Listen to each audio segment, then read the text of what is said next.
दीदी को प्रणाम। सबको सादर जय जिनेन्द्र। सावधान।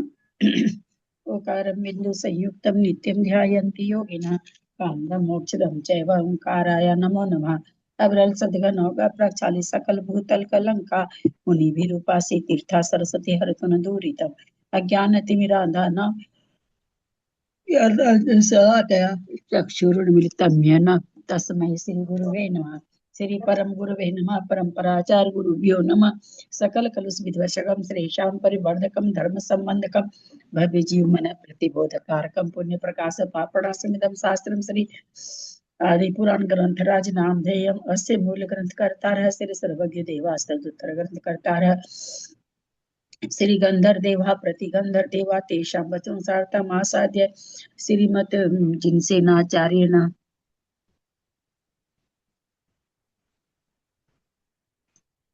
आचार्य विधिसमितं शास्त्रं श्रोतारः सावधानतया शृण्वन्तु।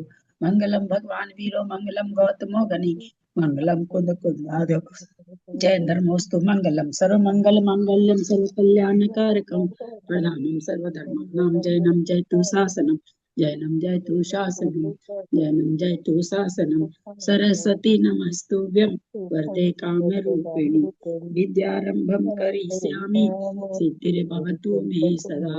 वात्सन जिनवानी माता की जय। परम मानवी ग्रंथ आदि पुराण ग्रंथ राज की जय। जिनसे नाचार्य की जय। पन्नालाल जी साहित्यकार की जय। और विराजमान आचार्य उपाध्याय सर्व साधु के चरणों में नमोस्तु नमोस्तु नमोस्तु। सभी आनिका माता जी के चरणों में बंदा में बंदा में बंदा। सभी चुल्लक चुल्लिका एलक के चरणों में इच्छा में इच्छा में इच्छा में। सभी प्रतिमाधारी के चरणों में ग्रुप में विराजमान प्रतिमाधारी के चरणों में वंदना वंदना वंदना। ग्रुप में विराजमान पूज्य जनों का सादर चरण स्पर्श सभी से सादर जय जिनेन्द्र।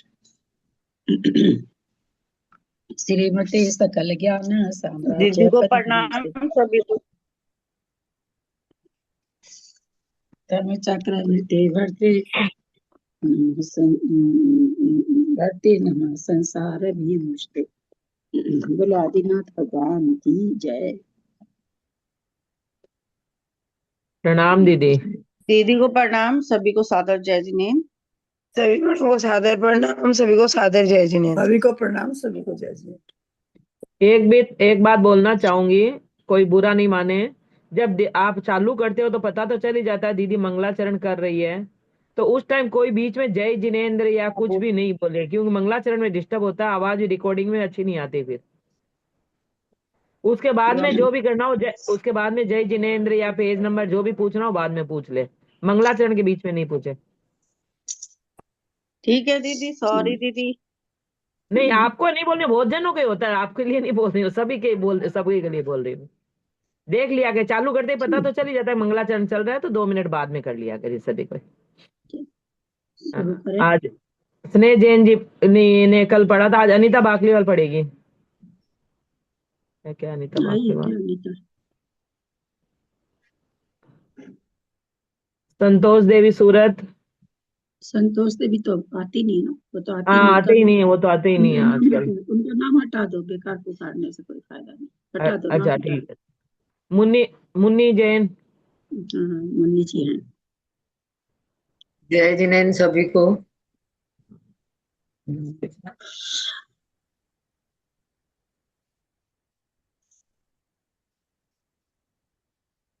कल मैंने थोड़ा जल्दी छोड़ दिया था, तो 90 पेज से पढ़ेंगे, 90 पेज से फर्स्ट लाइन।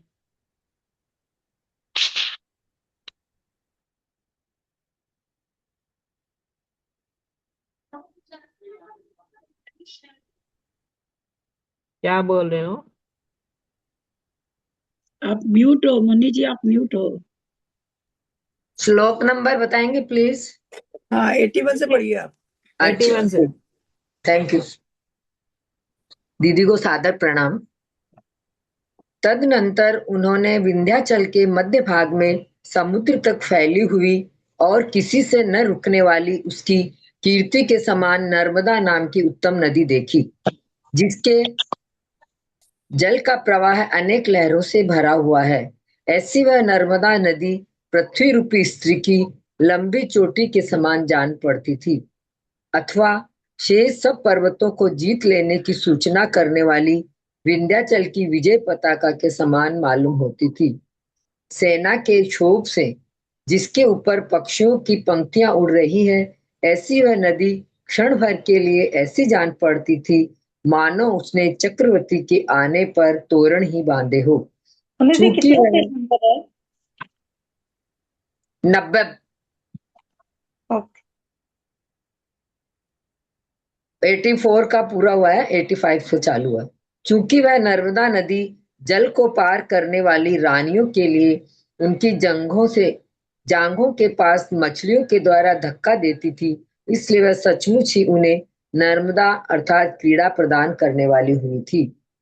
मनुष्यों के क्षोभ से जिसके पक्षियों की पंक्तियां ऊपर को उड़ रही है, ऐसी उस नर्मदा नदी को पार कर सेना ने देहली समझकर विंध्याचल के उत्तर की ओर आक्रमण किया। वहां भरत ने दक्षिण और उत्तर दोनों ही ओर विंध्याचल को देखा। उस समय दोनों ओर कोई देने वाला वह पर्वत दोनों उस समय दोनों ओर दिखाई देने वाला वह पर्वत ऐसा जान पड़ता था मानो अपने दो भाग कर दोनों दिशाओं को ही अर्पण कर रहा हो। भारत की सेना का पड़ाव नर्मदा नदी के दोनों किनारों पर था और वह ऐसा सुशोभित हो रहा था मानो अपने विस्तार से विंध्याचल को घेरकर कोई दूसरा विंध्याचल ही ठहरा हो। उस समय सेना का पड़ाव और विंध्याचल दोनों ही परस्पर में किसी भेद को प्राप्त नहीं हो रहे थे, क्योंकि जिस प्रकार सेना के पड़ाव में हाथी थे, उसी प्रकार विंध्याचल में भी हाथियों की समान ही गंडोपल अर्थात बड़ी बड़ी काली चट्टानें थी। और सेना के पड़ाव में जिस प्रकार अनेक घोड़े इधर उधर फिर रहे थे, उसी प्रकार उस विंध्याचल में भी अनेक अश्व वक्त्र अर्थात घोड़ों के मुख के समान मुख वाले किन्नर जाति के देव इधर उधर फिर रहे थे। ब्रैकेट में कवि संप्रदाय में किन्नरों के मुखों का वर्णन घोड़े के मुखों के समान किया जाता है। इसका अर्थ बताया ब्रैकेट में। सेना ने उस विंध्याचल के समस्त फल पत्ते और वृक्षों का उपभोग कर लिया था और लताओं तथा छोटे मोटे पौधों को पुष्प रहित कर दिया था। इसलिए वह विंध्याचल उस समय वंध्याचल अर्थात फल पुष्प आदि से रहित हो गया था। मोतियों से मिले हुए बासी चावलों से जिनेंद्र देव की पूजा करते हुए सैनिक लोगों ने वहां इच्छा अनुसार निवास किया था। सो ठीक ही है, क्योंकि विंध्याचल पर रहना बहुत ही रमणीय होता है। विंध्याचल के वनों के राजाओं ने वनों में उत्पन्न हुई रोग दूर करने वाली और प्रशंसनीय बड़ी बड़ी औषधियां भेंट कर वहां पर निवास करने वाले राजा भरत के दर्शन किए। भीलों के राजाओं ने बड़े बड़े हाथियों के दांत और मोती महाराज भरत की भेंट किए। सो ठीक ही है, क्योंकि स्वामी का सत्कार अपनी योग्यता के अनुसार ही करना चाहिए। विंध्याचल को पश्चिमी किनारे के अंत भाग से उल्लंघन कर और नर्मदा नदी को पार कर चक्रवर्ती की सेना ने पश्चिम दिशा को जीतने के लिए प्रस्थान किया। वह सेना पहले से तो कुछ उत्तर दिशा की ओर बढ़ी और फिर पश्चिम दिशा में व्याप्त हो गई। सेना में सबसे आगे महाराज भरत का पेज नंबर बता दीजिए, श्लोक नंबर बता दीजिए प्लीज। 91 अच्छा, श्लोक और नंबर श्लोक नंबर है 94। ठीक है। वह सेना पहले तो कुछ उत्तर दिशा की ओर बढ़ी और फिर पश्चिम दिशा में व्याप्त हो गई। सेना में सबसे आगे महाराज भरत का दुर्निवार प्रताप जा रहा था और उसके पीछे पीछे चक्र सहित सेना जा रही थी। उस समय वेग से चलते हुए घोड़ों के समूह से खुरों से उड़ी हुई पृथ्वी की धूलि ने केवल शत्रुओं के ही तेज को नहीं रोका था, किंतु सूर्य का तेज भी रोक लिया था। जिन्होंने अपने ललाट से पृथ्वी तल को घिसा है और जो मधुर भाषण कर रहे हैं, ऐसे भरत की आज्ञा से वश किए हुए लाट देश के राजा उनके लालाटिक पद को प्राप्त हुए। ललाटम पश्यति लालाटिक अर्थात स्वामी क्या आज्ञा देते हैं, यह जानने के लिए जो सदा स्वामी के मुख की ओर ताका करते हैं उन्हें लालाटिक कहते हैं। चक्र रत्न से विचलित हुए कितने ही वन के राजाओं ने सोरठ देश में उत्पन्न हुए और कितने ही राजाओं ने पंजाब में उत्पन्न हुई हाथी भेंट देकर भरत के दर्शन किए। जो चक्र के देखने से ही भयभीत हो गए हैं और जिन्होंने अपने देश का अभिमान छोड़ दिया है, ऐसे कितने ही राजा लोग सूर्य चंद्र आदि ग्रहों के समान चक्रवर्ती के वश में हो गए थे। भावार्थ, जिस प्रकार समस्त ग्रह भरत के वशीभूत थे, अनुकूल थे, उसी प्रकार उस दिशा के समस्त राजा भी उनके वशीभूत हो गए थे। चक्रवर्ती भरत ने दिग्गजों के समान पृथु वंश अर्थात उत्कृष्ट वंशों में उत्पन्न हुए और मद्दोदुर अर्थात अभिमानी राजाओं को जबरदस्ती आक्रमण कर अपने वश किया था। सैकड़ों ऊंट और घोड़ियों की भेंट देकर आए वे सोरठ देश के राजाओं से सेवा कराते हुए अथवा उनके प्रीति पूर्वक साक्षात्कार करते हुए अथवा उनसे प्रीति पूर्वक साक्षात करते हुए चक्रवर्ती भरत गिरनार पर्वत के मनोहर प्रदेशों में जा पहुंचे। भविष्यत काल में होने वाले तीर्थंकर नेमिनाथ का स्मरण करते हुए वे चक्रवर्ती सोरठ देश में सुमेरु पर्वत के समान ऊंचे गिरनार पर्वत की प्रदक्षिणा कर आगे बढ़े। उन देशों के राजाओं ने उत्तम उत्तम रेशमी वस्त्र, चाइना सिल्क तथा और भी अनेक प्रकार के अच्छे अच्छे वस्त्र भेंट देकर महाराज भरत के दर्शन किए। भरत ने कितने ही राजाओं को सम्मान तथा दान से, कितने ही राजाओं को विश्वास तथा स्नेहपूर्ण बातचीत से और कितने ही राजाओं को प्रसन्नता पूर्वक दृष्टि से अनुरक्त किया था। कितने ही राजाओं ने संतुष्ट होकर उत्तम हाथी, कुलीन घोड़े और अनेक प्रकार के रत्नों से अपने देश में आए हुए महाराज भरत की पूजा की थी। हो गया 105, 25 हो गया। मैं पढ़ूं? ठीक है, ठीक है। मैं पढ़ूं हाँ प्रणय जी? हाँ हाँ। दीदी दीदी उस टाइम भी चाइना से सामान आता था क्या? चाइना से कपड़े आए सिल्क के? क्या पता चाइना सिल्क आया तो। बोलते पहले सुन रहे थे किसी के प्रवचन में कि चाइना सिल्क मतलब चीन का भी सामान जो चाइना सिल्क यहाँ था, अपने आगम में आया है, आज पढ़े हैं। हाँ। अन्य कितनी ही राजाओं ने सिल्क, एक मिनट, सिल्क तो ऐसे ही मना करते थे, फिर इसमें सिल्क और चक्रवर्ती भी मंगाए थे। सिल्क तो बोलते थे ना सर, कीड़े का होता नहीं फिर। भेंट किया था राजाओं ने, मंगाया थोड़ी था उन्होंने, तो शब्द देखिए क्या लिखा, उन्होंने भेंट किया। हाँ हाँ।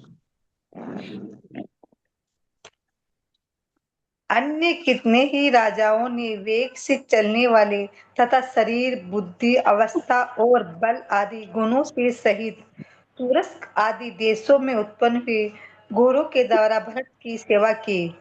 कितने ही राजाओं ने उसी देश के घोड़े घोड़ियों से उत्पन्न हुए तथा एक देश के घोड़े और अन्य देश की घोड़े से उत्पन्न हुए नाना दिशाओं और देशों में संचार करने वाले कुलीन और पूर्ण अंगोपांग धारण करने वाले काम्बोज, वाहिक, तेतिल, आरथ, सेंधव, वानायुज, गांधार और वापी देश में उत्पन्न हुए घोड़े भेंट कर महाराज के दर्शन किए थे। इस प्रकार भरत को प्रत्येक पड़ाव पर केवल रत्नों की प्राप्ति ही नहीं हुई थी, किंतु अपने पराक्रम से बड़े बड़े दुस्साध्य कठिनाई से जीतने योग्य राजाओं को जीत लेने से यश की भी प्राप्ति हुई थी। भरत के सेनापति ने अपनी विजयी सेनाओं के द्वारा चारों ओर से जल तथा स्थल के मार्ग रोककर पहाड़ी राजाओं को जीता। सेनापति ने अनेक प्रकार के देश, बड़े बड़े जंगल, नदियां और पर्वत उल्लंघन कर सब जगह शीघ्र ही सम्राट भरत की आज्ञा स्थापित की। इस प्रकार चक्रवर्ती क्रम से पूर्व दिशा के राजाओं के समान पश्चिम दिशा के राजाओं को भी वश करता हुआ उसके अभिमान और धन का हनन करता हुआ समुद्र की ओर चला। उस समय वह समुद्र ऐसा जान पड़ता था मानो किनारे पर बहने वाली नदियां रूपी हाथों को बहुत दूर तक फैलाकर नाना प्रकार के रत्न रूपी अर्घ्य को धारण करता हुआ महाराज भरत की आगमनी ही कर रहा हो, अर्थात आगे बढ़कर सत्कार ही कर रहा हो।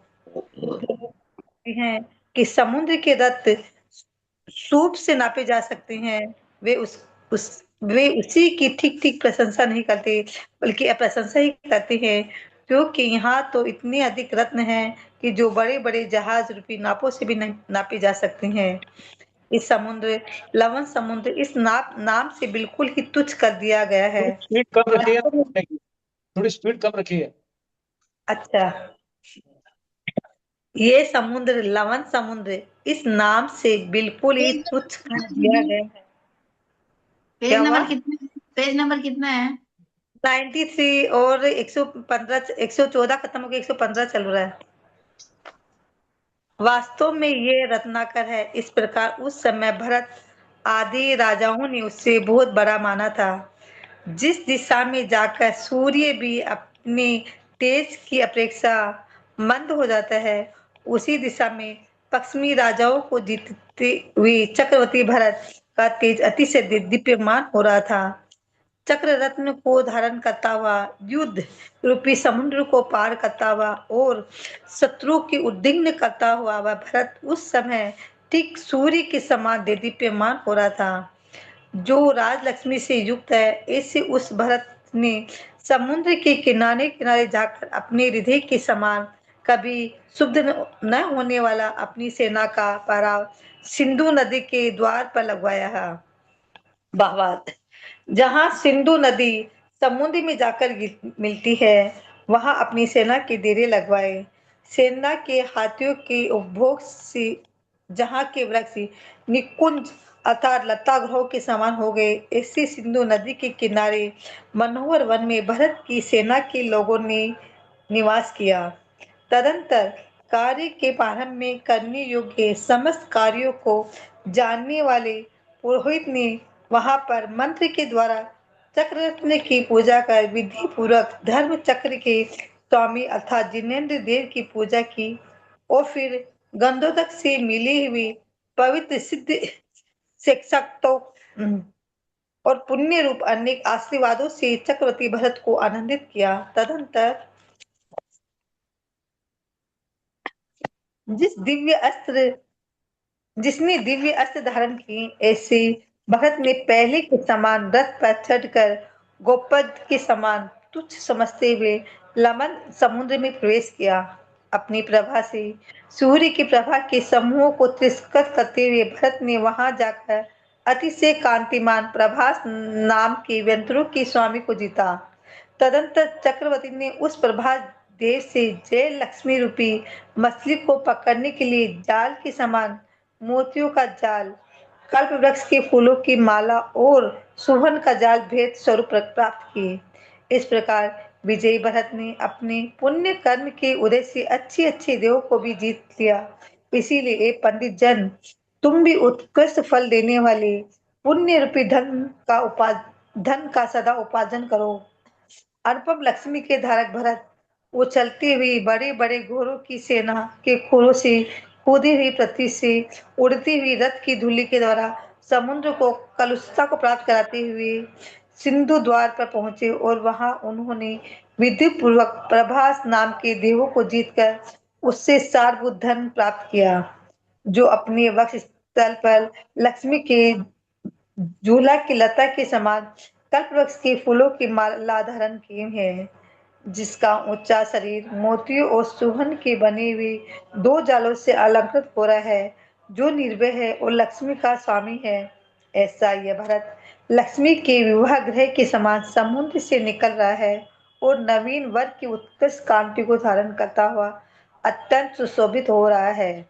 इस प्रकार समुद्र पर्यंत पूर्व दिशा के राजाओं को, वेजन पर्वत तक दक्षिण दिशा के राजाओं को और पश्चिम समुद्र को पश्चिमी समुद्र की सीमा तक पश्चिमी दिशा को जीतकर दिक्पालों के समान समस्त राजाओं से नमस्कार कराते हुए तथा देवों को भी कंपायमान करते हुए राजाधिराज भरत ने समस्त दिशाओं को शत्रु रहित कर दिया। पुण्य से सबको विजय करने वाली चक्रवर्ती की लक्ष्मी मिलती है। इंद्र की दिव्य लक्ष्मी पुण्य से मिलती है।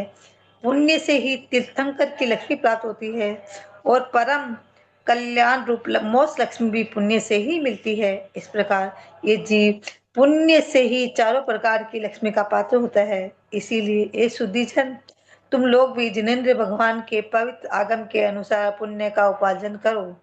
इस प्रकार आस नाम से प्रसिद्ध भगवत जिन सेनाचार्य प्रणीत विंशति लक्षण महापुराण संग्रह के भाषानुवाद के पश्चिम समुद्र के द्वार का विजय वर्णन करने वाला 30वां पर्व समाप्त हुआ। हाँ, आगे अमरा बुआ जी पढ़ेंगे। मैं भी नहीं पढ़ूंगी सर, मतलब मैं बाहर हूँ, मेरे पास जुनवानी नहीं है, इससे मैं नहीं पढ़ पाऊंगी। अच्छा ठीक है। मम्मी भी मंजू बाहर पाटनी, मंजू पाटनी जी है क्या? नहीं, वो नहीं है। सरोज जैन,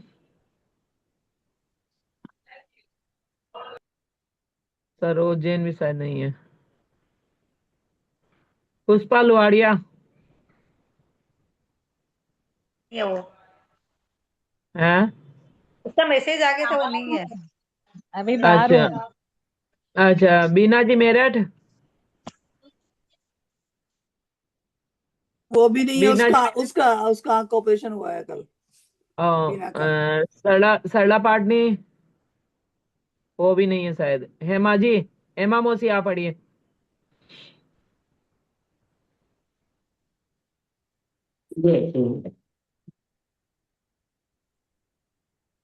तदनंतर उत्तर दिशा को जीतने के लिए उद्यत हुए चक्रवर्ती भरत, जिनमें अनेक घोड़े हैं, ऐसी सेनाओं से दिशाओं का व्याप्त करते हुए निकले।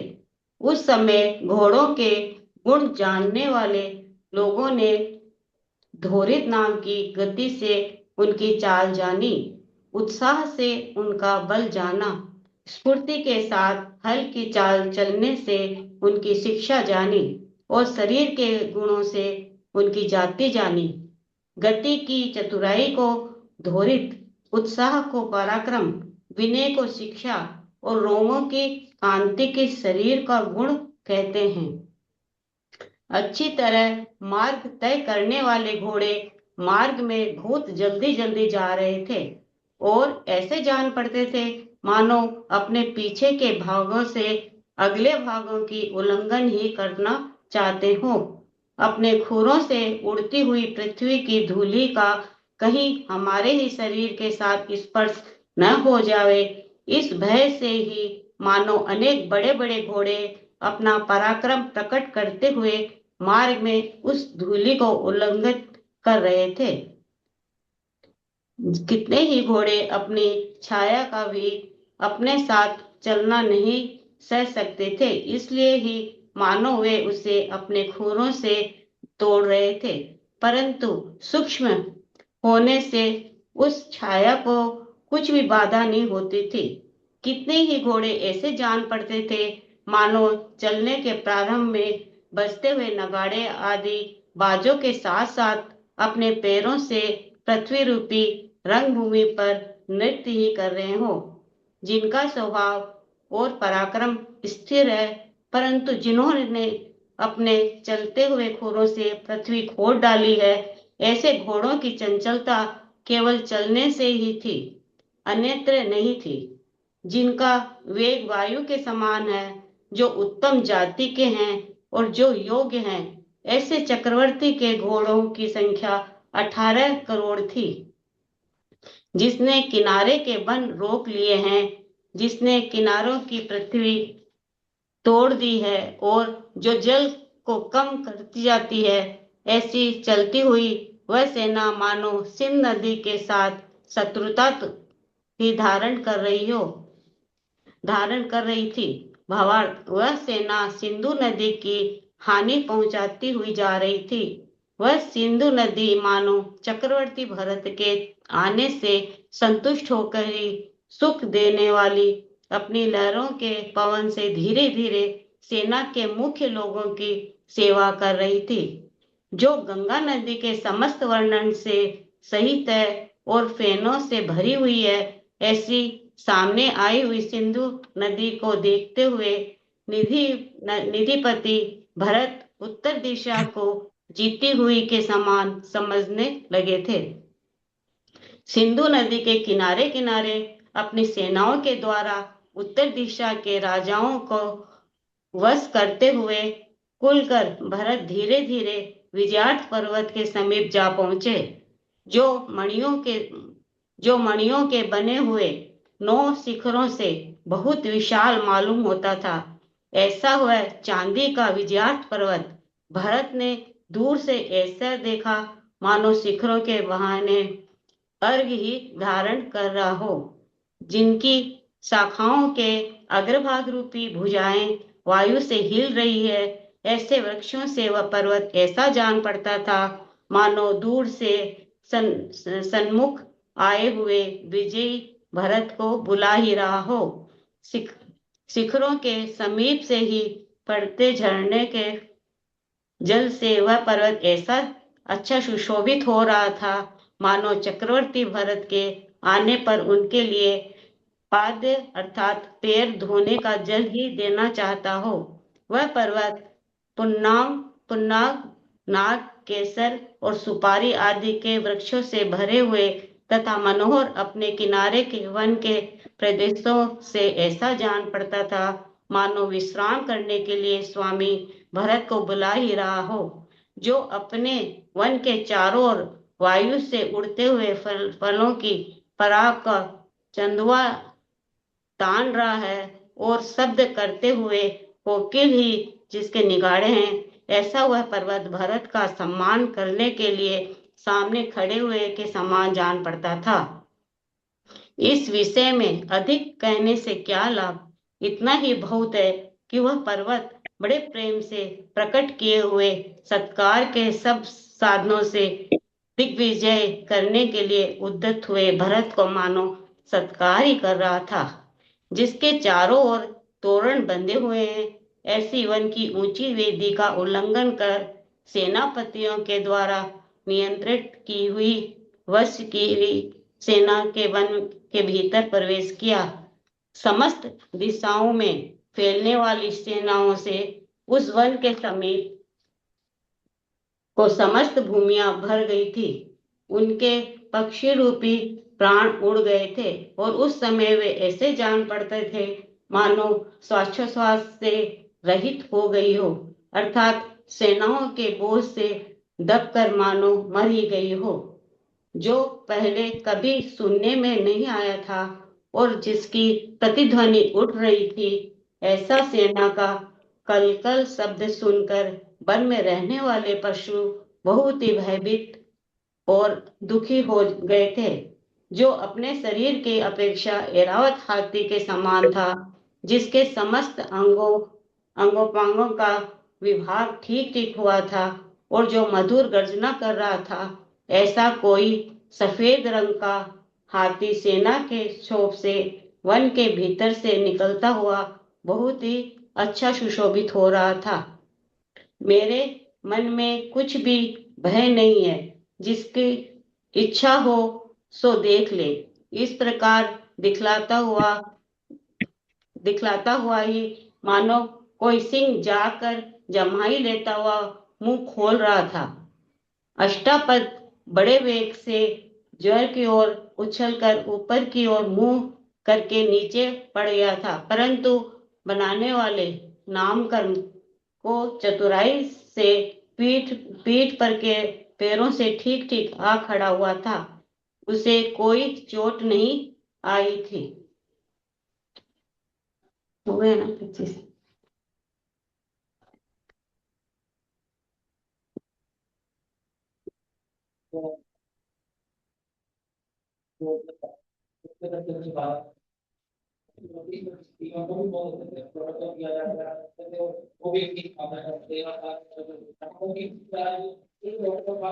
आगे कौन पढ़ने वाला है?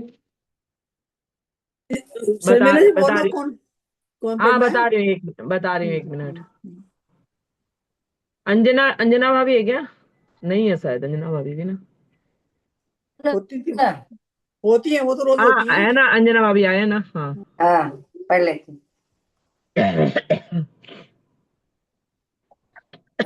जय जिनेन्द्र। जो पत्थर से अपने कंधे घिस रहा है, जिनके नेत्र क्रोधित होने से कुछ कुछ लाल हो रहे हैं, और जो कुरों से पृथ्वी खोद रहा है, ऐसे ऐसा एक निर्भय भैंसा सेना के लोगों ने देखा था। सेना के शब्द सुनने से जिनके भय उत्पन्न हो रहा है, ऐसे छोटे छोटे पशु प्रलय काल के समान विजयार्थ पर्वत की गुफाओं के मध्य भाग में आश्रय ले रहे थे। भावार्थ: जिस प्रकार प्रलय काल के समय जीव विजयार्थ की गुफाओं में जा छिपते हैं, उसी प्रकार उस समय भी अनेक जीव सेना के शब्दों से डरकर विजयार्थ की गुफाओं में जा छिपे थे। जिनके पीछे पीछे बच्चे दौड़ रहे हैं और जिनका शरीर कंप रहा है, ऐसे डरे हुए हिरण चारों ओर भाग रहे थे, तथा वे सब समय ऐसे मालूम होते थे कि मानो भय रूपी रस से सींचे ही गए हो। सेना के क्षोभ से जिन्होंने जल भरे हुए छोटे छोटे तालाब तलैया छोड़ दिए हैं और जिनके झुंड बिखर गए हैं, ऐसे सुअर अपने उत्तम आहार में प्रेम छोड़कर इधर उधर घूम रहे थे। कितने ही अन्य हाथी भय से भागकर वृक्षों से ढकी हुई जगह में छिपकर जा खड़े हुए थे, और हरिण सिंहों के गुफाओं के भीतर ही जा ठहरे थे। इस प्रकार वन के प्राणों के समान अत्यंत चंचल हुए प्राणी सेना का क्षोभ शांत होने पर बहुत देर से अपने अपने स्थानों पर वापस लौटे। तदनंतर वह सेना वन ही वन में कुछ दूर जाकर विजयाट पर्वत के 5वें कूट के समीप पहुंचकर ठहर गई। सेना के ठहरने पर सेनापतियों ने महाराज की आज्ञा से, जिसके वृक्ष मंद मंद वायु से हिल रहे थे, उन के थे गिर रहे हैं। ऐसे विजयात पर्वत के किनारे के वन में सैनिक लोगों ने अपने इच्छानुसार डेरे ले लिए थे। सरोवर के किनारे के वृक्षों के समीप ही लोगों ने अपनी इच्छानुसार डेरे ले लिए थे। सरोवर के किनारे वृक्षों के समीप ही जो लता ग्रहों के स्नान थे, बिना प्रयत्न किए ही सेना के लोगों के मनोहर डेरे हो गए थे। वन में प्रवेश करना वैराग का कारण है, ऐसा मूर्ख मनुष्य ही कहते हैं, क्योंकि उस वन में प्रवेश करना उन सैनिकों की राग वृद्धि का कारण हो गया था। बाहर वन में जाने से सेना के लोगों को राग बढ़ रहा था, इसलिए वन में जाना वैराग का कारण है, ऐसा कहने वाले मूर्ख ही है। अथांतर महाराज भरत को वहां नियमानुसार ठहरा हुआ जानकर विजयार्थ पर स्वामी विजयार्थ नाम का देव मागध देव के समान भरत के दर्शन करने के लिए आया। उस समय वह देव किसी दूसरे विजयार्थ पर्वत के समान सुशोभित हो रहा था, क्योंकि जिस प्रकार विजयार्थ पर्वत शिखर से ऊंचा है, उसी प्रकार वह देव भी मुकुट रूपी शिखर से ऊंचा था। जिस प्रकार विजयार्थ पर झरने झरते हैं, उसी प्रकार उस देव के गले में भी झरनों के समान हार लटक रहे थे, और जिस प्रकार विजयार्थ पर्वत का कटक अर्थात मध्य भाग देदीप्यमान है, उसी प्रकार उसका कटक अर्थात हाथों का कड़ा भी देदीप्यमान था। जो श्वेत वस्त्र धारण किए हुए हैं, मालाएं पहनी है, जिनके शरीर पर सफेद चंदन लगा हुआ है और जो रत्नों जी म्यूट हो का जाइए ना। अर्घ धारण कर रहा है, ऐसा वह देव खड़ी की हुई शंख नाम का निधि से समान सुशोभित हो रहा था। उस देव ने बड़े शीघ्रता के साथ आकर चक्रवर्ती को नमस्कार किया और चक्रवर्ती ने भी उसे सत्कार पूर्वक उत्तम आसन बैठाया। भरत से उस देव ने कहा कि मैं इस पर्वत का रक्षक हूँ और इस पर्वत के बीच में शिखर पर रहता हूँ। हे प्रभु, मैं आज तक अपनी इच्छा अनुसार रहता था, स्वतंत्र था, परंतु आज बहुत दिन में आपके अधीन हुआ हूँ। मुझे तथा इस ऊंचे पर्वत को आप विजयार्थ जानिए, अर्थात हम दोनों का नाम विजयार्थ है और हम दोनों ही परस्पर एक दूसरे के आश्रय से अलंग है तथा निश्चय स्थिति युक्त है। हे देव, यह पर्वत दिग्विजय का आधा आधा विभाग करता है, इसीलिए ही यह विजयार्थ आपको धारण करता है और उस पर रहने से मेरा भी विजयार्थ नाम रूढ़ हो गया है। हे आयुष्मान, मैं आपको आज्ञा को माला के समान मस्तक पर धारण करता हूँ और आपने पैदल चलने वाले एक सैनिक के समान ही हूँ। इसके सिवाय मैं और क्या प्रार्थना करूं? इस प्रकार कहता हुआ वह दिग्विजय करने वाले चक्रवर्तियों का अभिषेक करना मेरा काम है। इस तरह अपने नियोग की सूचना करता हुआ वह देव उठा और अनेक देवों के साथ साथ कल्याण करने वाले तीर्थ जल में सम्राट भरत अभिषेक करने लगा। उस समय आकाश में गंभीर शब्द करते हुए नगाड़े बज रहे थे और वन गलियों को कंपित करता हुआ वायु धीरे धीरे बह रहा था। लीला पूर्वक भुवों को नचाती हुई नृत्य करने वाली देवांगने नृत्य कर रही थी और किन्नर देव भरत की विजय को सूचित करने वाले मंगल गीत गा रहे थे। तदनंतर जिसका अभिषेक किया जा चुका है और जो सफेद वस्त्र धारण किए हुए हैं, ऐसे भरत को विजय करने वाला आशीर्वाद देते हुए उस देव ने अनेक रत्नों की प्राप्ति से युक्त किया, अर्थात अनेक रत्न भेंट किए। उस देव ने उनके लिए रत्नों का श्रृंगार, सफेद छत्र और चामर और एक दिव्य सिंहासन भी भेंट किया था। इस प्रकार ऊपर लिखे हुए सत्कार से तथा विनय सहित वचनों से प्रसन्न हुए भरत ने उस देव पर प्रसन्नता से चंचल हुई अपनी दृष्टि डाली। और पढ़ना आगे, 50 हो गए। इतना ही पढ़ना है, इतना ही पढ़ना है, आगे दूसरे पढ़ेंगे।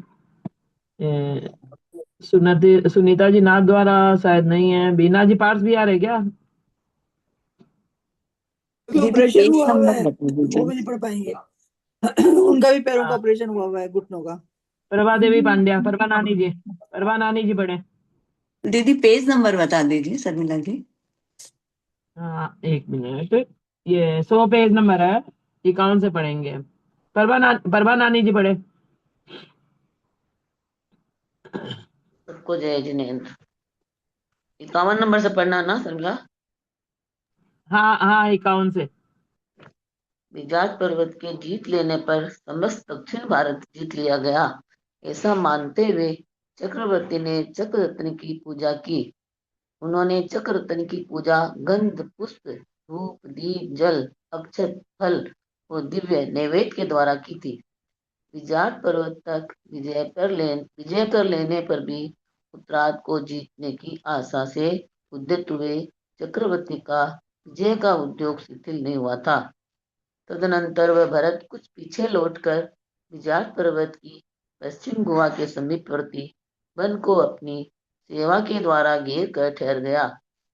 विजात पर्वत के दक्षिण की ओर पर्वत तथा वन दोनों की वेदियों के बीच में सिंधु नदी के किनारे के वन के पार भरत की सेना ठहरी थी। अनेक आश्चर्यों से भरे हुए इस पर्वत पर बहुत कुछ देखने योग्य है, यही समझकर चक्रवर्ती ने वहां बहुत दिन तक रहना अच्छा माना था। वहां पर बहुत दिन तक रहने पर भी भरत का थोड़ा भी खर्च नहीं हुआ था, बल्कि अपूर्व अपूर्व वस्तुओं के लाभ होने से वह समुद्र के समान भर गया था। भरत को वहां रहता हुआ सुनकर गंगा और सिंधु दोनों नदियों के बीच में रहने वाले अनेक राजा लोग अपनी अपनी पृथ्वी से उनके दर्शन करने के लिए आए थे। दूर से झुके हुए चंचल मुकुटों पर जिन्होंने अपने हाथ जोड़ कर रखे हैं, इससे नमस्कार करते हुए राजा लोग महाराज भरत में अपनी भक्ति प्रकट कर रहे थे। उन राजाओं ने केसर, गुरु, कपूर, सुवर्ण, मोती, रत्न तथा और भी अनेक वस्तुओं से भक्ति पूर्वक चक्रवर्ती का उत्तम सम्मान किया था। धन की राशियों तो भला कौन निर्णय कर सकता। धन की राशियों से निरंतर चारों ओर से भरते हुए भरत के खजाने में प्रविष्ट हुए रत्नों की मर्यादा का भला कौन निर्णय कर सकता था। भावार्थ, उसके खजानों में इतने अधिक रत्न इकट्ठे हो गए थे कि उनकी गणना करना कठिन था। उस समय समीपवर्ती देशों के राजाओं ने सेनापतियों के द्वारा जिसकी अच्छी तरह रक्षा की गई है, ऐसी भरत की सेना को चिरकाल तक भूसा, ईंधन आदि वस्तुएं देकर उपकृत किया था। महाराज भरत विजयार्थ गर्व से उत्तर भाग को जीतने का उद्योग कर रहे हैं। ये सुनकर कुरु देश के राजा जय कुमार तथा और भी अनेक राजा लोग अपनी समस्त सेना और सवारियां लेकर उसी समय आ पहुंचे। कितने ही मंडलेश्वर राजा भरत के बुलाए हुए आए हुए थे और कितने ही सूरवीर लोग बिना बुले ही उनके समीप उपस्थित हुए थे। अब विदेश में जाना है और मलेच्छ राजाओं को जीतना है, यही विचार कर सामंतों ने प्राय धनुष बाण को धारण करने वाली सेना तैयार की थी। धनुष धारण करने वाले योद्धा छोटे बड़े बाणों से भरे हुए तरकसों के बांधने से ऐसे जान पड़ते थे मानो वे अपने स्वामियों से यही कह रहे हो कि हम लोग आपके ऋण के दास हैं, अर्थात आज तक आप लोगों ने जो हमारा भरण पोषण किया है उसके बदले हम लोग आपकी सेवा करने के लिए तत्पर हैं। ओंकार शब्द करते हुए कितने ही धनुषधारी लोग अपने डोरी से धनुष को आस्फालन कर खींच रहे थे और उससे वे ऐसे जान पड़ते थे मानो शत्रुओं के जीवों को ही खींचना चाहते हो। कितने योद्धा लोग हाथ में तलवार लेकर उसे तोल रहे थे मानो स्वामी से प्राप्त हुए सत्कार के भार के साथ उसका प्रमाण भी करना चाहते हो। वो जो कवच धारण किए हुए हैं और जिनकी तलवारें चमक रही है, ऐसे कितने योद्धा इतने अच्छे सुशोभित हो रहे थे मानो जिनकी कांचली कुछ ढीली हो गई है, वो जीभ बार बार बाहर लपक रही है, ऐसे बड़े बड़े सर्प ही हो। कितने ही योद्धा अभिमान सहित हाथ में तलवार उठाए और गर्जना करते हुए चारों ओर इस प्रकार घूम रहे थे मानो शत्रुओं को अपने सामने ही देख रहे हो। आगन्य बाण आदि अस्त्र, महास्तंभ आदि शस्त्र, तलवार, धनुष आदि शस्त्र, सिर की रक्षा करने वाले लोह के टोप और कवच आदि से भरे हुए रथों के समूह एक आयुधशालाओं की शोभा धारण कर रहे थे। रथों में सवार होने वाले योद्धा यद्यपि भारी भारी शस्त्रों को रथों पर रखकर जा रहे थे, तथापि वे पैदल चलने वाले सैनिकों की अपेक्षा अधिक गौरव अर्थात भारीपन को प्राप्त हो रहे थे। भावार्थ, पैदल चलने वाले सैनिक अपने शस्त्र कंधे पर रख कर जा रहे थे और रथों पर सवार होने वाले सैनिक अपने सब शस्त्र रथों पर रख कर जा रहे थे, तो भी वे पैदल चलने वालों की अपेक्षा अधिक भारी हो रहे थे। ये बड़े आश्चर्य की बात है, परंतु अति गौरव शब्द का अर्थ अतिशय श्रेष्ठता लेने पर वह आश्चर्य दूर हो जाता है। पैदल सैनिकों की अपेक्षा रथ पर सवार होकर होने वाले सैनिक श्रेष्ठ होते ही हैं। राजाओं ने हाथियों के पैरों की रक्षा करने के लिए जिन शूरवीर योद्धाओं को नियुक्त किया था, वे अनेक राजाओं के साथ युद्ध करते थे और उन हाथियों के चारों ओर विद्यमान रहते थे, अथवा समय पर महावत भी बनाए जाते थे। जो राजाओं के साथ भी युद्ध करने वाले थे, ऐसे श्रेष्ठ शूरवीर पैदल सेना के सेनापति बनाए गए, और जो घुड़सवार कवच पहने हुए तथा लहराते हुए नदी के प्रवाह के समान थे, उन्हें घुड़सवार सेना का सेनापति बनाया था। पढ़ो आगे। नहीं, हो गया। आगे मंजू जी सर आगे ही पढ़े। मैं पढ़ रही हूँ। हाँ ठीक। जय जिनेंद्र, सभी को प्रणाम। कितने ही राजा लोग अच्छी तरह योजित किए हुए दंड व्यू, मंडल व्यू, भोग व्यू और असंहरत व्यू से अपनी सेना की रचना कर उसे देख रहे थे। उस चक्रवर्ती का ऐसा कौन सा कार्य है जिसका हम तुच्छ लोग स्मरण भी कर सकते हो? अर्थात कार्य का सिद्ध करना तो दूर रहा, उसका स्मरण भी नहीं कर सकते। फिर भी हम लोग जो स्वामी के पीछे पीछे चल रहे हैं, सो यह हम लोगों की इस समय पर होने वाली भक्ति ही है। हम लोगों को स्वामी का कार्य सिद्ध करना चाहिए, अपना यश रूपी धन फैलाना चाहिए, शत्रुओं की सेना दूर हटानी चाहिए, पुरुषार्थ धारण करना चाहिए, अनेक देश देखने चाहिए और विजय के अनेक आशीर्वाद प्राप्त करने चाहिए। इस प्रकार प्रशंसनीय उदाहरणों के द्वारा योद्धा लोग परस्पर में बातचीत कर रहे थे। यह दुर्गम पर्वत उल्लंघन करना है और बीच में बड़ी बड़ी नदियां पार करनी है। इस प्रकार अनेक विघ्न बाधाओं का विचार करते हुए कितने ही लोग आगे नहीं जाना ही अच्छा समझते थे। इस प्रकार अनेक प्रकार के भावों और परस्पर की बातचीत के साथ जल्दी उठकर जिन्होंने प्रस्थान किया है, ऐसे सैनिक लोग अपने अपने स्वामियों से चक्रवर्ती के शिविर में जा पहुंचे। भरतेश्वर का हिमवान पर्वत तक विजय प्राप्त करने का उद्योग बहुत समय से पूर्ण होगा, ऐसा समझकर लोग सब प्रकार की सामग्री से कोठे भर भर कर निकले। कितने ही राजा लाठी धारण करने वाले योद्धाओं के साथ और कितने ही ललाट की ओर देखने वाले उत्तम सेवकों के साथ अपनी सेना पीछे छोड़कर भरत के निकट आए।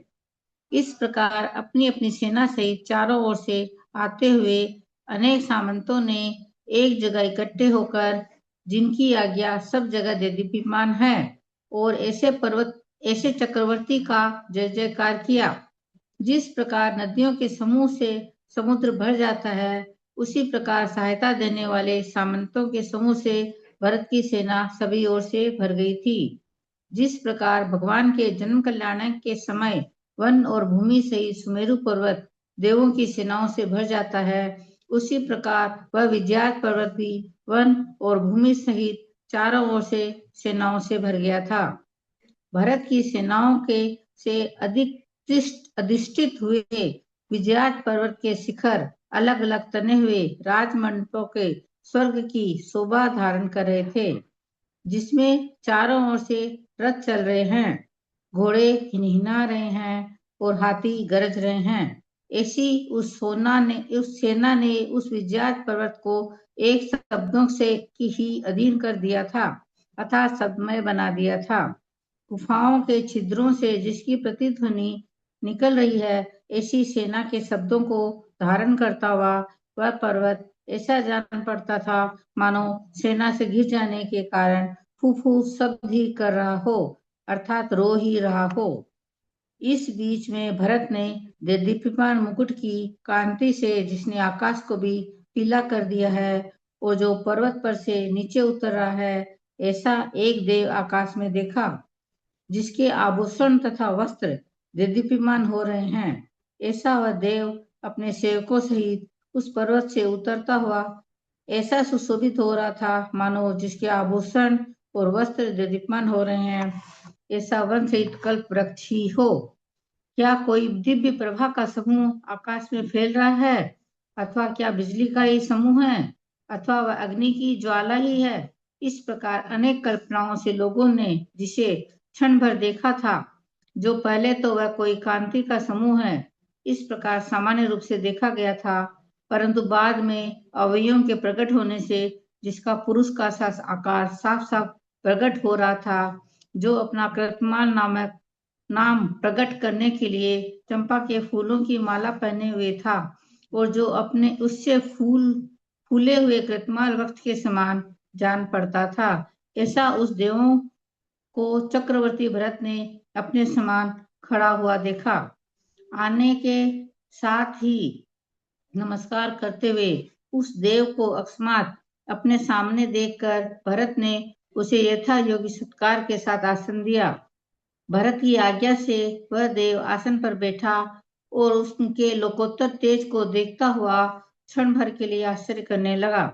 प्रथम ही पहले बोलने वाले सम्राट भरत ने जिसके साथ बातचीत की है, ऐसा वह देव नीचे लिखे अनुसार विनय सहित वचन कहने लगा। हे देव, हम क्षुद्र देव कहाँ और आप दिव्य मनुष्य कहाँ? तथापि मैं यह मानता हूँ कि हम लोगों का यथा योग्य देवपना ही हम लोगों को स्पष्ट रूप से वाचालित कर रहा है, अर्थात जबरदस्ती बुलवा रहा है।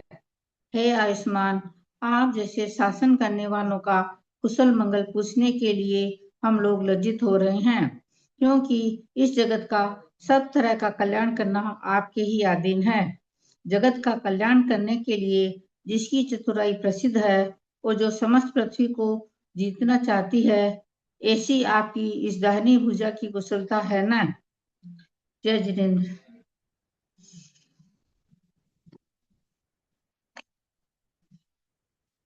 जय जिनेन्द्र, नमस्ते। हो गया।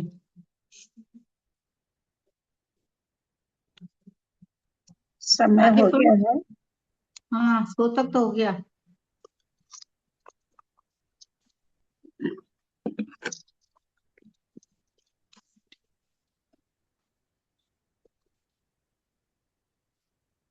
आगे पढ़ दोगे थोड़ा? हाँ, आगे पढ़ना है क्या? जिनवाणी करनी है अभी। इतना समय 6 मिनट बाकी है, देख लीजिए जो भाभी, करना। तब तक मैं एक प्रश्न पूछ लूं क्या? मेरा 4-5 मिनट बाकी है तो।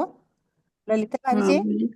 हाँ मेरे बोलिए। को ना मतलब बहुत संशय रहता है, तो बहुत बुद्धू सा क्वेश्चन चाहिए मेरे लिए तो। मतलब जैसे अपन एक नमोकार मंत्र में बोलते हैं, एक नमोकार मंत्र बुदबुदाते हैं और एक नमोकार जोर से बोलते हैं जो अपन खुद सुन सकते हैं। नमो ह्रींताणम वो हम खुद सुन रहे हैं, और मन में ऐसे होठ हिला के बोल रहे हैं नमो ह्रींताणम बिना आवाज किए, और एक सिर्फ मन के अंदर ही नमोकार मंत्र का विचार कर रहे हैं, जैसे हाँ मन में। हाँ तो हाँ, इन तीनों समझ में गई। क्या फर्क होता है? मतलब जैसे जो बड़े बड़े पाठ अपन पढ़ते हैं ना, तो वो तो मन में पढ़ते हैं, कुछ बुदबुदा भी लेते हैं, पाठ या उन पाठ पाठ का मतलब होता पढ़ना, उसमें तो आवाज ही करनी चाहिए, है ना। आवाज मतलब ये नहीं कि बगल में बैठा हुआ आदमी नहीं पूजा नहीं नहीं, करता। खुद सुन सके आप उसको, हाँ, मतलब खुद आपको के आपकी आवाज आपको सुन सके, सुन सके। हम तो इसी करना चाहिए इसे। अपने लोग जो आजकल तत्वार सूत्र का पाठ हाँ, और मन ये में सब, बोलते हैं। हाँ, मन मन मन मन में बोलते हैं, मन में नहीं होता हाँ, पाठ, मन में होता है। और नमोकार तो मन में जपना सबसे ज्यादा अच्छा है। अच्छा, मन में नमोकार तो, और जो हाँ, जैसे भक्तामर जी वगैरह भी बोलते हैं, तो जैसे वो तो बोल के बोलना चाहिए। वो सब तीनों मतलब वो बोल के बोलना चाहिए। हाँ, मान लीजिए कोई सूत्र पर चिंतन कर रही है कि अरे, मान लीजिए कर्म प्रकृति है, या कोई भी सूत्र का अगर आप चिंतन कर रहे हैं तो वो अलग चीज है, वो तो आपका वो स्वाध्याय अलग हो गया चीज, मन का। लेकिन अगर पाठ कर रही तो पाठ का मतलब तो होठ हिलना चाहिए। होठ हिलना चाहिए, आवाज आनी निकलनी चाहिए मतलब। अपने अच्छा, को जैसे पता है। माला फेरते तो भी बोल के बोलना चाहिए, फिर मन में थोड़ी फेरेंगे माला। हाँ, वो भी पूछना चाह रही थी मैं। हाँ, मन में करनी चाहिए। कोशिश माला तो को, मन की कोशिश तो मन की होनी चाहिए। नहीं हो लेकिन सके तो फिर इतना मन धीरे इतना बोलो स्थिर नहीं कि रहता, हम्म मन इतना स्थिर कहाँ रहता है। हम तो बोल बोल के बोलते हैं, नहीं तो बोलते तो फिर नहीं, मन में लगे तो फिर भटक जाएंगे माला में। माला मन में बोलना चाहिए, बोलने का तो मन का ही महत्व है। हाँ, भाभी मुझसे बोलने पर मतलब तो मन वहाँ में पर बोलने से ना वो उच्चारण जो अपन मुंह से बोल के बोलते हैं ना वैसा उतना शुद्धता नहीं आती, ऐसा मेरे को लगता है।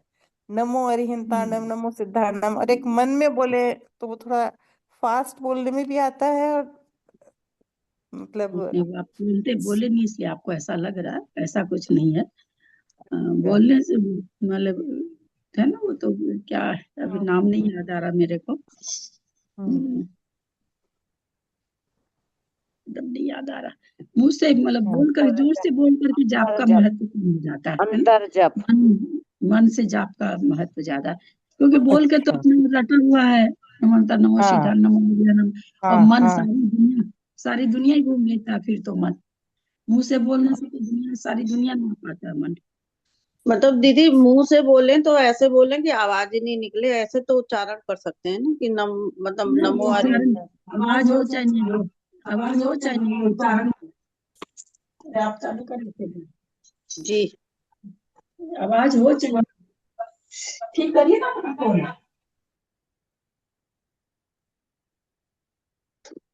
आवाज हो चाहे नहीं हो, उच्चारण वो मुंह होठ हिलना तो उच्चारण ही कहलाएगा। हाँ। ठीक है दीदी, ठीक। मन का नहीं जाप भाभी, एक तो मन में बोले और एक आप होठ हिला के बोल रहे हो पर आवाज नहीं निकाल रहे हो। वो होठ आवाज निकले या निकले उससे कोई मतलब नहीं, होठ हिल रहा आपका। होठ हिलना चाहिए, वही मतलब जैसे और जो अपने तत्वार्थ सूत्र अगर पढ़ते हैं वो जोर से ही पढ़ना चाहिए कि अपने को आप सुना सको। हाँ, कम से कम अपने को सुनना चाहिए, दूसरे को थोड़ी अपने को सुनना चाहिए। नहीं मतलब मन में नहीं पढ़ना चाहिए, बोलने से ज्यादा बेटर है। हाँ, मन में नहीं पढ़ना चाहिए। आजकल हम हाँ लोग भी, अच्छा। मैं तो सबको समझाती हूँ, बहुत लोगों को मंदिर में भी समझाती थी। लोग बस ऐसे ऐसे ऐसे ऐसे करके पढ़ते थे तो मैं कि नहीं पाठ हाँ ऐसे। वही लेकिन अब पूछना है। मैं तो खुद ही करने लगी। कभी बोलती हूँ, कभी चुप हो जाती हूँ, दर्द होता है, फिर चुप हो जाती हूँ, फिर लगता है अरे नहीं पाठ कर रही हूँ, तो फिर बोलती हूँ एक अध्याय, फिर चुप हो हाँ, जाती हूँ, फिर बोलती हूँ, ऐसा चलता रहता है। पर वास्तव में अगर बोल के ही, पाठ बोल के होता है, पाठ बोल मतलब के। पाठ के बोल का ही होता है। पाठ चिंतन नहीं है, पाठ है। हाँ बहुत दिनों से पूछना चाह रही थी मैं, बहुत दिनों से। आपका मैं सांस ठीक है ना तो भाभी?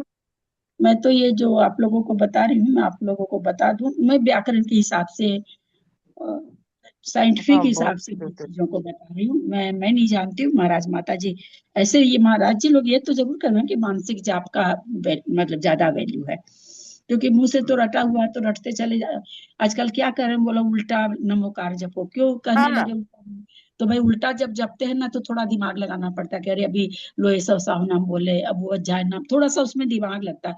दिमाग लगता है तो मन उधर उधर नहीं भागता, इसके लिए वो भी तो थोड़े दिन में याद हो जाता है। वो भी तो थोड़े दिन में याद हो जाता है, शुरू शुरू में अभ्यास नहीं रहता है तो नहीं होता है। तो मन से मतलब जाप मानसिक होना चाहिए, पाठ बोल के होना चाहिए, पूजा पर बोल के। भाभी एक महाराज, पूजा भी कई बार मन में कर लेते, नहीं बोला जाता, दर्द होता है तो पूजा भी तो फिर कोशिश करते हैं कि चलो धीरे धीरे होठ हिला के, होठ हिलना चाहिए। आवाज का मतलब कि होठ हिलना चाहिए।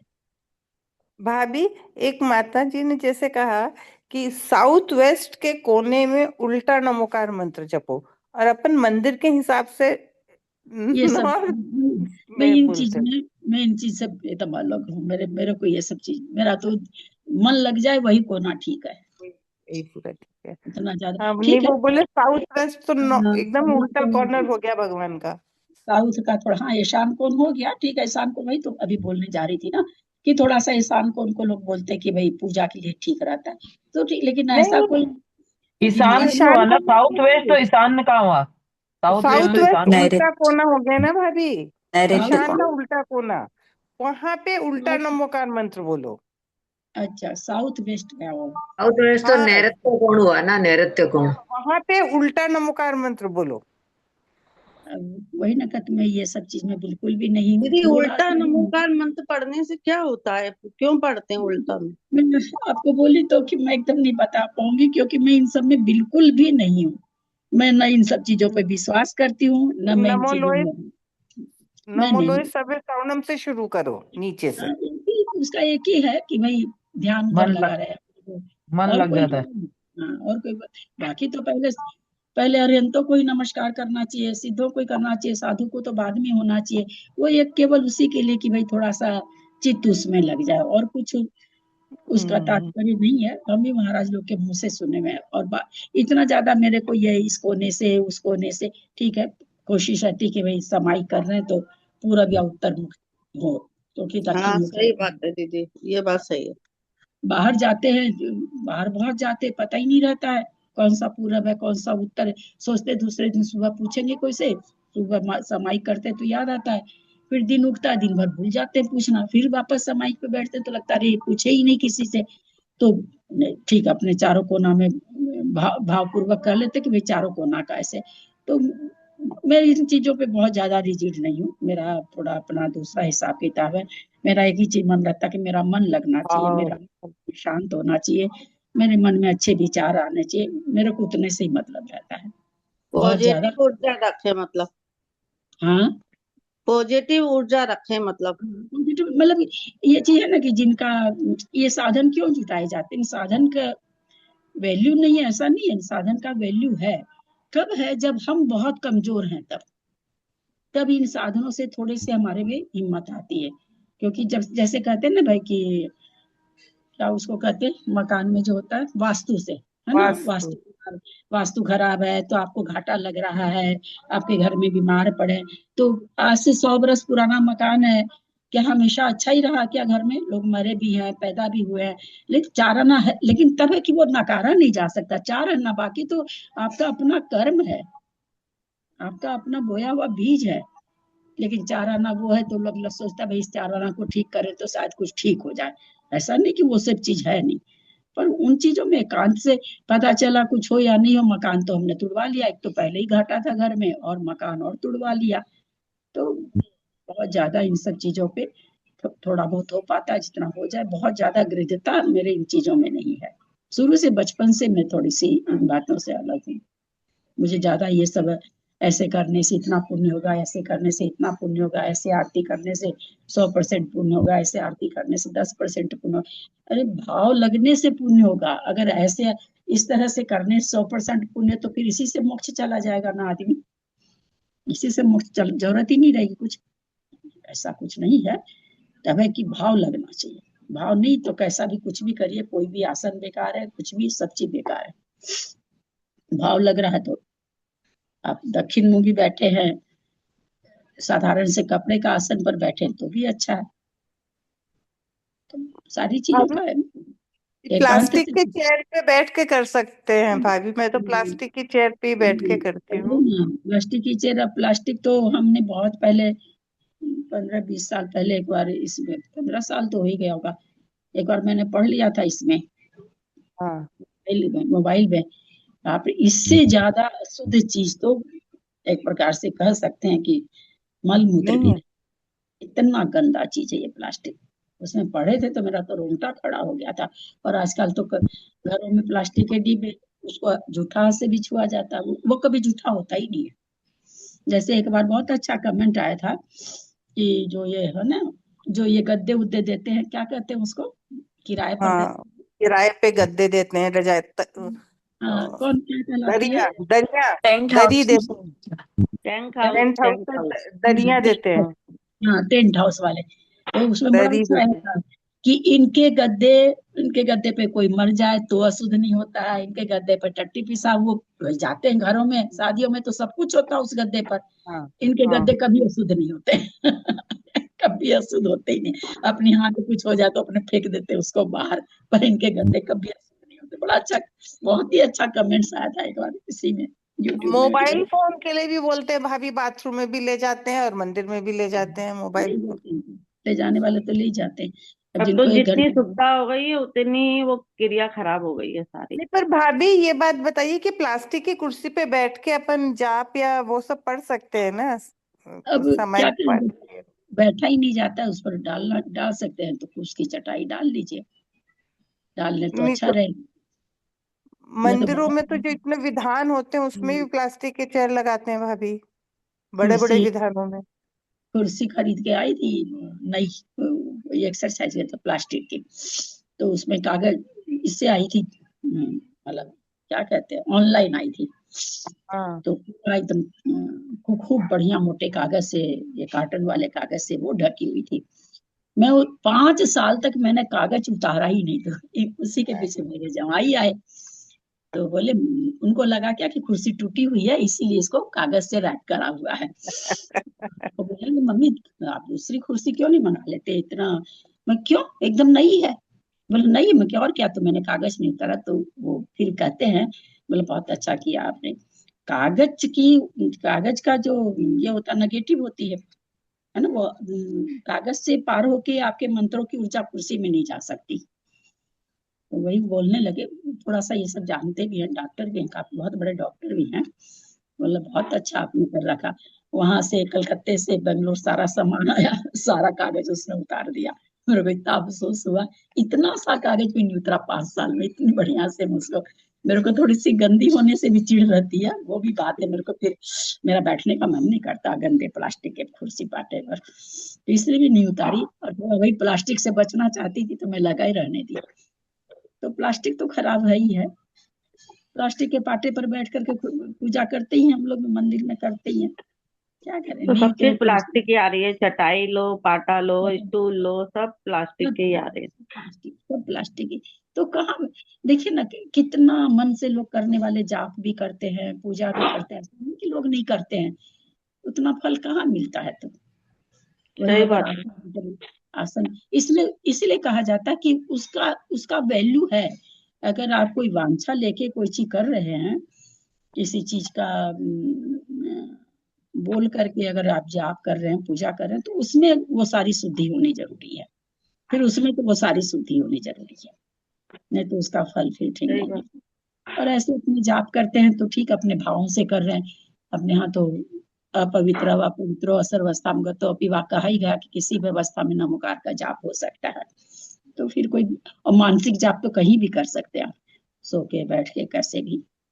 बोल करके नहीं करना चाहिए नमोकार मंत्र का जाप हर कहीं पर। मानसिक जाप तो आप कभी भी कैसे भी कर सकते हैं। वही सब चीज है बहुत सारी। पर इन चीजों में ना ज्यादा जो जो स्वाध्याय में लग जाता है ना, आप देखेंगे बहुत सारे लोगों को देखेंगे, जो बहुत ज्यादा स्वाध्याय में लग जाता है ना, फिर वो इन चीजों को नहीं इतना माने लगाता है। क्योंकि थोड़ी तो मन में ये चीज आई जाती है ना, भाई जो मोक्ष होना है या जो होना है वो अपने भावों से होना है। उस पर इतना दृढ़ विश्वास हो जाता है ना, फिर बाहरी चीजों पर उतना उतना बाहरी चीजों के प्रति क्या कहेंगे, गृध्यता नहीं रह जाती कि हमको तो ऐसा ही चटाई चाहिए, हमको तो यही बुक चाहिए, हमको तो ऐसा ही चाहिए। ऐसा नहीं रह जाता है, ऐसा मेरे को लगता है। सही बात है। जिनवानी स्तुति हो गई क्या? नहीं हुई। करिए जी प्रणाम दीदी, एक बात मेरे को और बोलनी थी। अब फिर सामायिक कैसे करते हैं वो भी बताइएगा ना एक दिन। हाँ हाँ, सामायिक कैसे करते हैं, क्योंकि हम लोग करते नहीं है।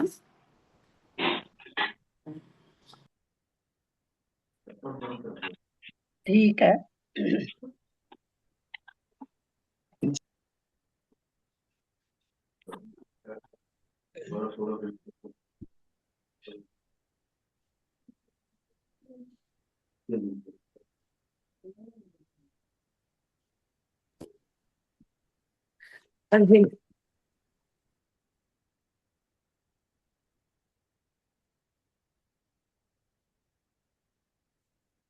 करिए जिनवानी स्तुति। हे शारदे माँ, हे शारदे माँ, अज्ञानता से हमें तार दे। मुनियों ने समझी, मुनियों ने जानी, शास्त्रों की भाषा, आगम की वाणी। हम भी तो जाने, हम भी तो समझे, विद्या का फल तो हमें माता देना। हे शारदे माँ, हे शारदे माँ, अज्ञानता से हमें तार दे माँ।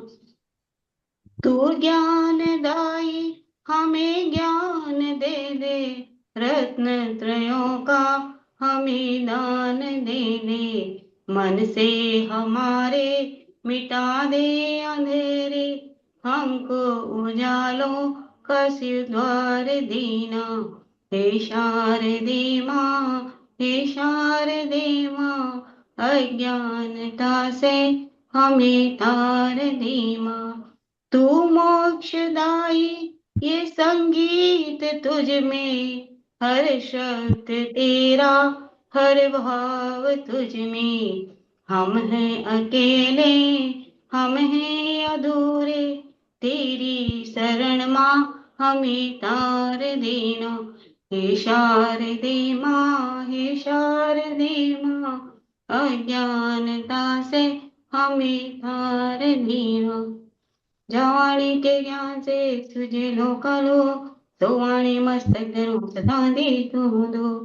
हे जिनवाणी भारती तो हे जप दिन रे, जो तेरा शरणालय सो पावे सुखे।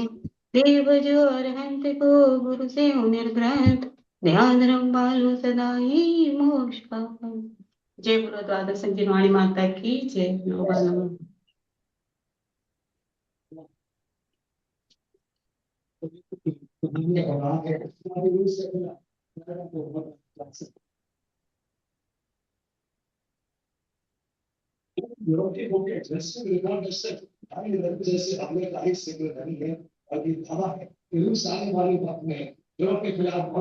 बड़ों को प्रणाम, सभी को जय। सभी बड़ों को सादर प्रणाम, सभी को सादर जय जिनेन्द्र। सभी बड़ों को प्रणाम, सभी को सादर भाभी को जय प्रणाम, भाभी दीदी सबको को जय दें, प्रणाम, प्रतिमा दाई जी सबको को प्रणाम। सादर जय जिनेन्द्र। अंजना दीदी को वंदना, दीदी को सादर चरण स्पर्श, सभी बड़ों को सादर प्रणाम, जय जी। Thank you.